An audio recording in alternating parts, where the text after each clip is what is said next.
understated just how much time we have left, and I apologise for that. But we have 3 speakers now. We have, now hang on, I've lost my bit of paper. Ralph, where's your details? I've got them here. Yeah, I left them behind. I got the social media information. Yeah, but you missed my Twitter. We've got Daniella's going to come back and join us, although I was speaking to Daniella during the break, and she feels that perhaps a lot of what she was going to cover in the second session was covered in the really good questions, so that she'll briefly perhaps summarise that and then defer to Ralph and to Rick. Ralph is a lecturer in Networks and Security School of Information and Technologies at the University of Sydney.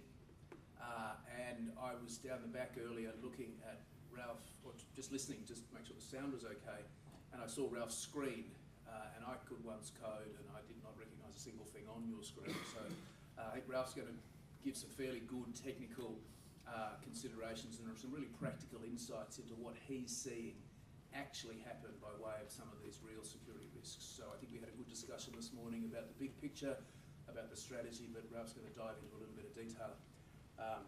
I did promise that I'd done people's social media profiling. I found out very little about Ralph. He is on Facebook, but his last post that I could see was in February 16, so really not that exciting. So, but he tells me he's on Twitter. I didn't do a Twitter search.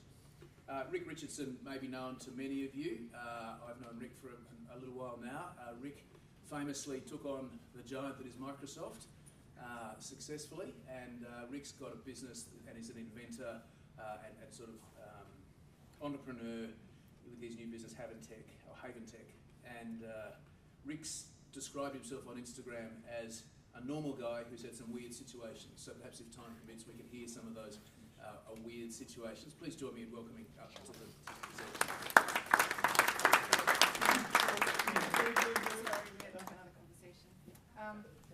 So as Hamish said, I probably did a lot of talking already this morning. While they're finding their seats, I might just kind of point out 2 things just to get the discussion going. Daniella, can you use the microphone? Oh yes, sorry. Thought I was reading some of that. Just a couple of things. So in this morning's panel, we pointed out there are some challenges in cyberspace that are not just technical, as Frank mentioned. There are some needs that we need to be thinking about politically and socially, and some of the norms that we need to be maybe reassessing. Equally with Kumar and looking at the boards and various parts of organisations that need to be more mature and thinking about cyber resilience, and how we do that, particularly with the current challenges of the board structures, but equally that cyber really does have an impact. I think that too often we think that this couldn't happen to us because we're not these organisations.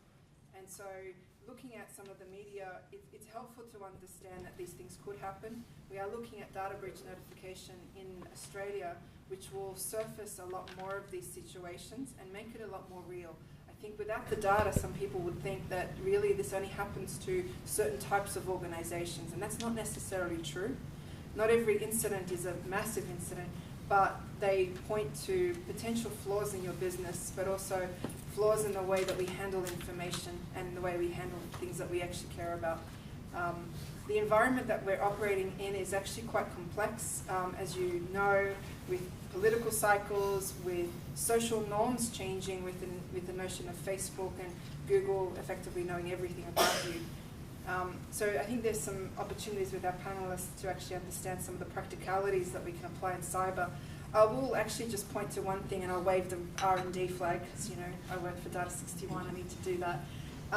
And what I'm actually saying is I encourage you to also push the community in research and development, including my panelists, to think differently about security as it needs to solve your problems.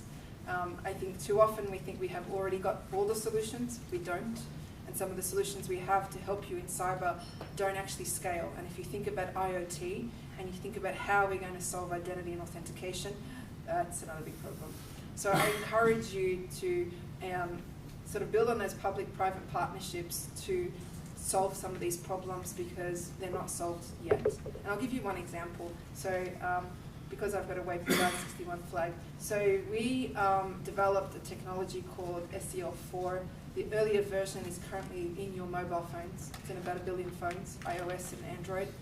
And that was a challenge because our researcher at the time felt that in 10 years or so, I am going to have to need a pacemaker. So this is for the medical community. I need a pacemaker, and I know in the future there will be a millennial that'll be able to take it over, and then I will be affected. And I don't want that situation. So it starts with a lot of personal commitment, R&D.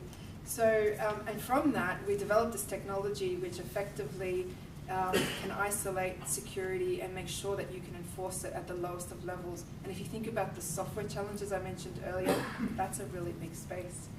And just to prove that there is a valley of death in R&D, but we can get out of that, we actually worked with DARPA and Boeing in the US on a defense contract to prove that with that level of technology, you couldn't take over the helicopter and divert it from its mission.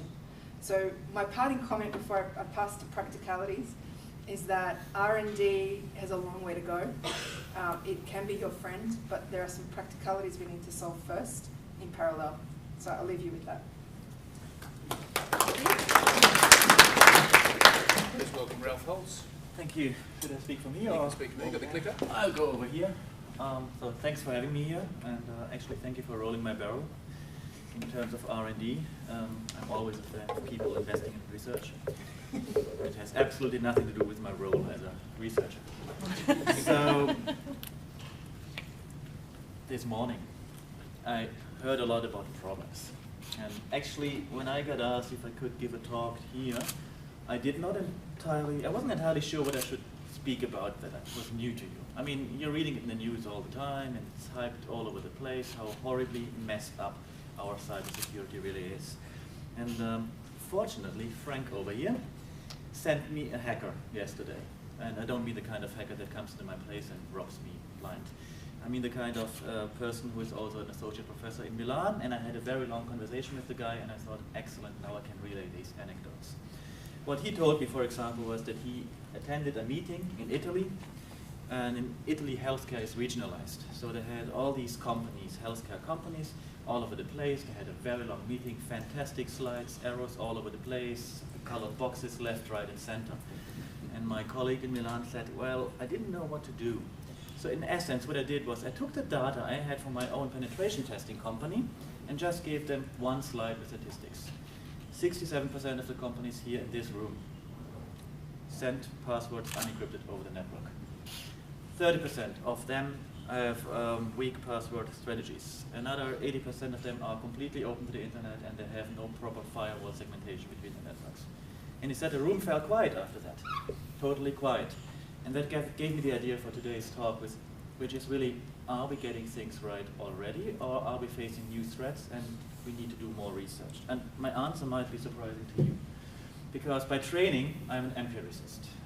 I do network measurement, I do security measurement, which is a relatively new area. And in teaching, I do security engineering. And often, when I get students, or even people from normal readers from magazines, I get this. We have 4096-bit RSA encryption and we'll never be able to crack it. Oh my God, what could we do? Well, quite frankly, the simple answer is just get a heavy tool, hit the person over the head, hit it a few times until they give you the password. And that's the reality of security. All that you can throw technologically wise at a system to secure it is going to fail if you don't get the simple things right. That is one theme that I would like to talk about. The other is this one here, another one of my favorite comics. So what about numbers? You know, I'm hearing all these numbers, how much is attacked and how much money is lost.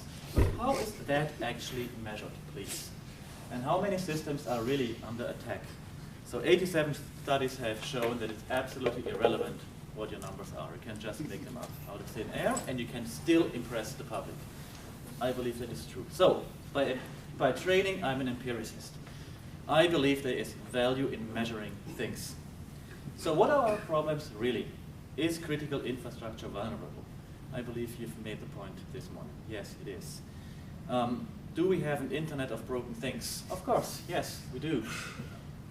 Do we have advanced persistent threats? Actually, I looked that up last night. That word was coined in 2006. And all it really means is some people are clever enough to write malware that stays on systems while you're still using them.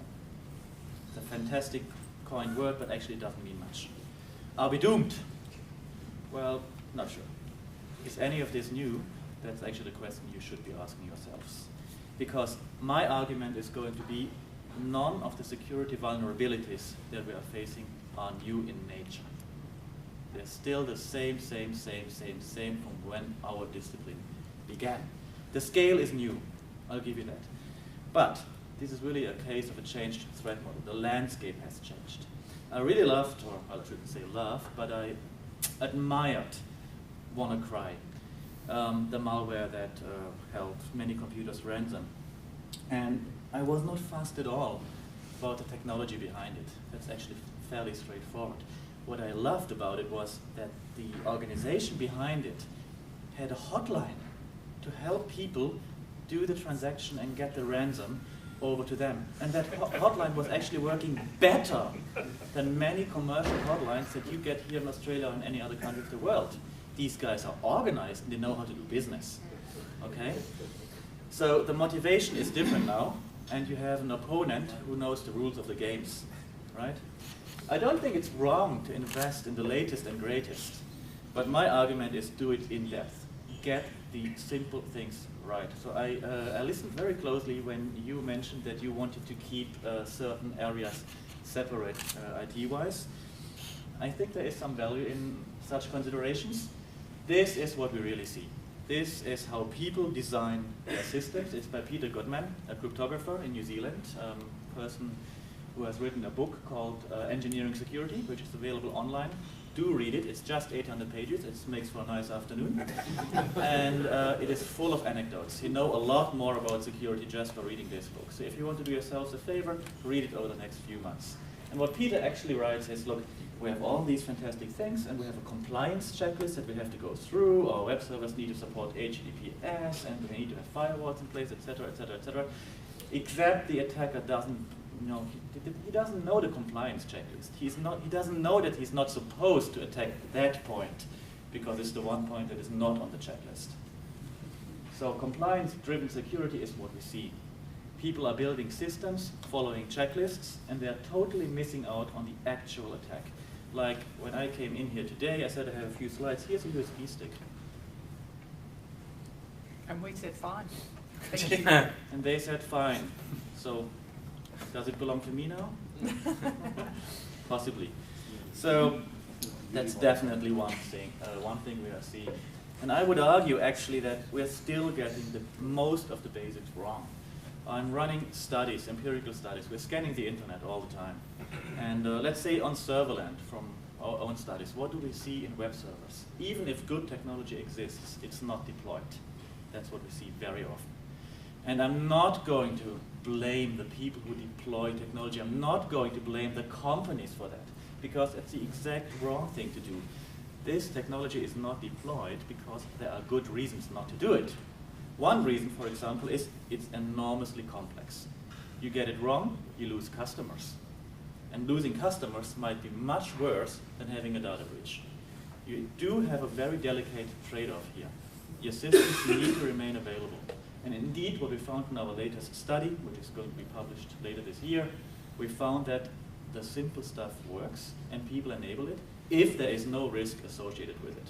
So that's one research direction that we should definitely take, how to build secure systems that are not dangerous to deploy to the deploying party, right?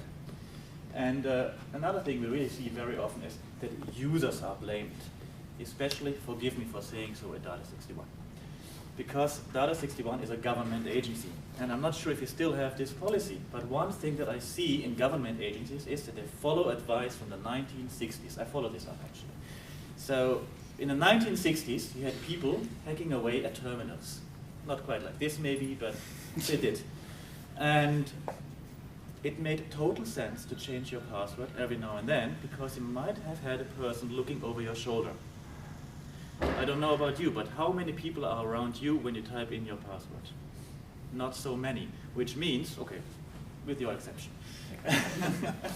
And the the threat model has changed. There is absolutely no need to change your password if it is a good password. Unfortunately, that compliance list was written in the 1960s, and ever since governments have adhered slavishly to it. All empirical evidence we have in the last 20 years shows us that passwords get worse over time if you force people to think of new passwords. And then you get these complexity rules. Your password needs to have at least one uppercase letter, one lowercase, one number, and one special character. The special character is my total favorite. I don't know why it's in there. From a mathematical point of view, it does not make any sense, because that complexity rule is going to allow P, 4, double S, W, 0, RD, exclamation mark as a password. It does not make any sense. At the same time, companies, I often find that on the web, make it impossible to have a password that's longer than 16 characters, or longer than 8. Actually, guilty, University of Sydney has it too, because we have some legacy systems. And that should actually trigger off the alarms. Something is badly wrong if you have such password policies. So sorry for picking on Data 61, you're not alone there. No. There's a lot of compliance-driven security that just needs to go. And that's one thing we see. And users are blamed instead of usability. Users are blamed for not being able to use a system. Well, I'm not sure, but the last time, when was the last time you sent a PGP encrypted email to anyone? Even I can't remember. It's been a little while. I met Phil Zimmerman, the inventor of PGP, in Silicon Valley in 2015, and I said, please, can you sign my key? Can we exchange our keys? And he said, I don't use it anymore. The reason is it's unusable. And you should stop forcing people to make use of technology that is just unusable. And wrong advice is perpetuated in eternity in compliance-driven security. My belief is we need to go back to the roots. We need to have a clear look at what is actually failing and measure it.